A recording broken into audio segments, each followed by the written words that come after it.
Hey guys, so this is Chase and Tino, and we had the elbow portion of the throwing mechanics. So once again, there are 6 phases of the throwing mechanics. The first phase is the windup. The second phase is the stride phase. The third phase is arm cocking. Fourth phase is arm acceleration. The fifth phase is arm deceleration, and the sixth phase is the follow through. So the main arm bone is the humerus, and there's some of the bony projections on the humerus include the deltoid tuberosity, the greater and lesser tubercles, the medial condyle and epicondyle, the trochlea, and the capitulum. For the radius, which would be on the lateral side in anatomical position, the bony projections would be the head of the radius, the radial tuberosity, the ulnar notch, and the styloid process. And so then on the medial side in anatomical position would be the ulna, which includes the trochlear notch, the head of the ulna, the coronoid process, the radial notch, and the styloid process. And now some of the muscles that go along with the elbow. We have the Biceps Brachii, the Triceps Brachii, the Brachialis, the Brachioradialis, the Extensor Carpi Radialis Longus and Brevis, the Extensor Carpi Ulnaris, the Extensor Digitorum, and the Annular. Also, we have the Extensor Indicis, the Flexor Carpi Radialis, the Palmaris Longus, Flexor Carpi Ulnaris, Flexor Digitorum Superficialis, Flexor Digitorum Profundus, Pronator Teres, Pronator Quadratus, and the Supinator. So the first muscle is the biceps brachii. The actions include elbow flexion, forearm supination, and shoulder flexion, and it's innervated by the musculocutaneous nerve by roots C5 and C6. Next is the Triceps Brachii. So all the heads of the Triceps Brachii are involved in elbow extension, while only the long head does shoulder extension and shoulder adduction, and is innervated by the radial nerve C5 through 8, as well as T1. So following that is the brachialis, which is responsible for elbow flexion, and it's innervated by musculocutaneous nerve, the small branch radial C5 and C6. And next is the Brachioradialis, which actions include flexion of the elbow and assists to pronate and supinate the forearm when flexion of the elbow is resisted, and that is innervated by nerve radial C5 and C6. Following that is the extensor carpi radialis longus, which actions include extension of the wrist, abduction of the wrist, and assisting to flex the elbow. It's innervated by radial C5 through 8. And next is the Extensor Carpi Radialis Brevis, which actions include extension of the wrist, abduction of the wrist, and assists to flex the elbow, and it is innervated by radial nerve C5 through C8. Next is the extensor carpi ulnaris, which actions include extension of the wrist and adduction of the wrist, and that's also innervated by nerves C6 through C8. Next is the Extensor Digitorum, which actions include extension of the second through the fifth fingers, also assists to extend the wrist, and that is radial nerve C6 through 8. Then we have the anconeus, which is extension of the elbow, and it's radial nerves C7 and C8. After that is the Extensor Indicis, which actions are extension of the second finger, adduction of the second finger, and may assist to flex the wrist, and that is radial nerve C6 through 8. Then we have the flexor carpi radialis, which actions include flexion of the wrist, abduction of the wrist, and also may assist to flex the elbow. That's innervated by median nerve C6 through C8. Next is the Palmaris Longus, whose actions are tense the palmar fascia, flex the wrist, and assist to flex the elbow, and that is the median nerve of C6 through 8, as well as T1. Following is the flexor carpi ulnaris, which actions include flexion of the wrist, adduction of the wrist, and also may assist to flex the elbow. That's innervated by ulnar nerve C7 through C8, as well as T1. After that is the Flexor Digitorum Superficialis, whose actions are flex the second through the fifth fingers, flex the wrist, and it's innervated by the median nerve C7 and 8, as well as T1. Then is the Flexor Digitorum Profundus, which actions include flex the second through fifth fingers, assist to flex the wrist. The first and second nerves are median C7 through 8, as well as T1, and then the third and fourth is the ulnar nerve C7 through 8 and T1 as well. Next is Pronator Teres, whose actions are pronation of the forearm and assist to flex the elbow, and that is the median nerve C6 and C7. Pronator Quadratus, which is pronation of the forearm, and that's median nerve C7 through C8 and T1.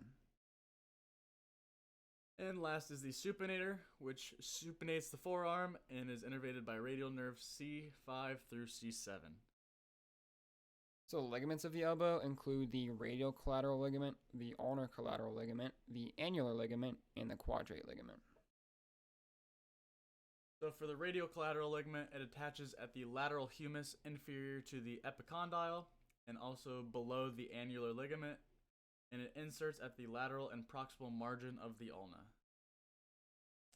Then is the ulnar collateral ligament. This is the one that's typically torn during Tommy Johns. Anteriorly, it attaches at the coronoid process. Posteriorly, it attaches at the olecranon process. And intermediately, it attaches transversely from the coronoid process to the olecranon. Next is the annular ligament, which attaches at the anterior radial notch and the posterior radial notch. And then the quadrate ligament, which is lesser known, attaches at the inferior border of the radial notch on the ulna and the medial neck of the radius. Alright, so starting with the wind-up phase. The wind-up phase is a phase where there is little to no elbow mechanics being used, and its main actions are elbow flexion. As Tino said, because there's minimal elbow movement, there are no key injuries during this phase. So the muscles used during the wind-up phase include the biceps brachii, the brachialis, the brachioradialis, the flexor carpi radialis, which is an assistant, the palmaris longus, which is also an assistant, the flexor carpi ulnaris, also an assistant, and the Pronator Teres, which is also an assistant. So the main movement during the wind-up phase is elbow flexion, which is shown in these two diagrams. Next is the stride phase, which is the phase where the thrower begins lifting the front leg and the phase ends when the front leg is planted. The phase starts around the same time as the cocking phase and ends during the follow-through. So there are also no key injuries specific to the stride phase regarding the elbow. So the muscles used during the stride phase include the biceps brachii, the brachialis, the brachioradialis, the flexor carpi radialis, which is an assistant, the palmaris longus, which is an assistant, the flexor carpi ulnaris, which is an assistant, and lastly the Pronator Teres, which is also an assistant. So the assistant to the regional manager over here, Tino. The main movement during the stride phase is the elbow reaches 85 degrees of total flexion, and this diagram kind of shows the elbow through different ranges of motion. The third is the cocking phase. This is where the lifting of the lead foot reaches maximal external rotation. Some of the key injuries that can occur during this phase include muscle tears, avulsion fractures, ulnar nerve damage, ulnar collateral ligament strain or tears, avascular necrosis, osteochondritis dissecans, and osteochondral chip fracture.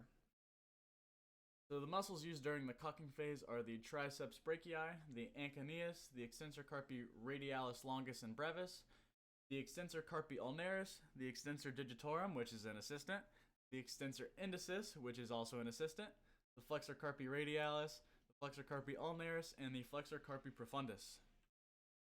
The main movements throughout the cocking phase are elbow extension, wrist extension during early cocking to bring the ball back, and then wrist flexion during late cocking to cock and then ready the ball for throwing.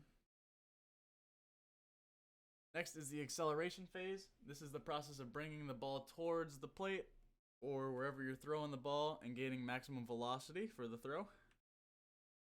A key injury throughout the acceleration phase would be olecranon impingement, as shown in this x-ray. The muscles used during the acceleration phase include the Triceps Brachii, the Annular, the Brachioradialis, which is an assistant, the Pronator Teres, and the Pronator Quadratus. The main movements throughout the acceleration phase include elbow extension and forearm pronation. And fifth is the deceleration phase, which is the stage of slowing down the throwing arm to prepare for the follow-through. There are no key injuries that are caused by the deceleration phase. The muscles used for the deceleration phase include the Extensor Carpi Radialis Longus and Brevis, the Extensor Carpi Ulnaris, and the Extensor Digitorum, which is an assistant, and lastly, the Extensor Indicis, which is also an assistant. The main movement throughout the deceleration phase is wrist extension, which is used to eccentrically decelerate the wrist flexor muscle group. And lastly is the follow-through phase, which is where the ball has been released and the thrower focuses on rebalancing their body. There are no key injuries that are caused by the follow-through phase. And for the follow-through phase, the muscles and movements, all of the muscles really return to their resting state in the upper body during this phase. There's our citations. That's it.